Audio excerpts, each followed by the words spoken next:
అప్పటి వరకు యేసుక్రీస్తు శిష్యుడే. యేసుక్రీస్తు వారితో తిరిగాడు, భోజనం చేశాడు, ఆయన కార్యాలు చేస్తుంటే వాటిని చూశాడు. చనిపోయిన వారిని లేపబడ్డం, కుంటివారి కాలు బాగుపడ్డం, మూగవారి నోరు మాట్లాడటము, చెవిటి వారి యొక్క చెవి తెరవబడటం, వీటన్నింటినీ చూశాడు. కానీ తెరవబడాల్సిన అసలు మనోనేత్రాలు తెరవబడలేదు. తన చెవులు మూసుకుని ఉన్నాడు.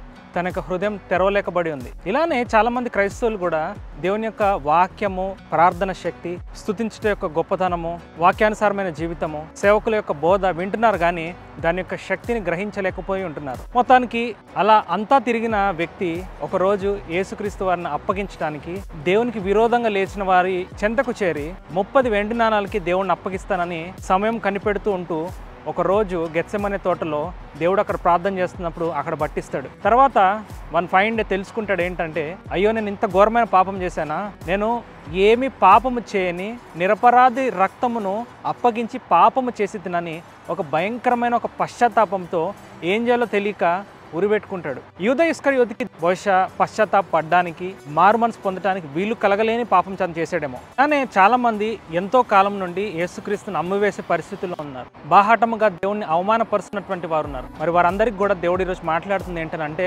మనోనేత్రాలు తెరవబడి వింటున్న వాక్యాన్ని విశ్వసించి ప్రార్థన శక్తితో, ఆత్మతో నేడే దేవుని దగ్గరికి రమ్మని, ఆయన క్షమించడానికి సిద్ధ మనసు కలిగి ఉన్నాడని దేవుని యొక్క మాట మనకు సెలవిస్తుంది. అట్రీతిగా దేవుని యొక్క చిత్త ప్రకారము ఆయన మన కోసం చనిపోయాడు అని విశ్వసించి మనము దేవుని యొక్క చిత్త ప్రకారం నడుచుదుముగాక. యూదా ఇస్కరియోతికి మారుమనసు పొందడానికి అవకాశం లేదు. ఆ పశ్చాత్తాపమే తను చనిపోయేలా చేసింది. కానీ ఎన్నో మార్లు పడిపోయినప్పటికీ దేవుడు మనకు ఎన్నో అవకాశాలు ఇస్తున్నాడు. కాబట్టి మారుమనసు పొందుదాం, దేవుని యొక్క చిత్తంలో మనము ఇంకా నడుద్దాం.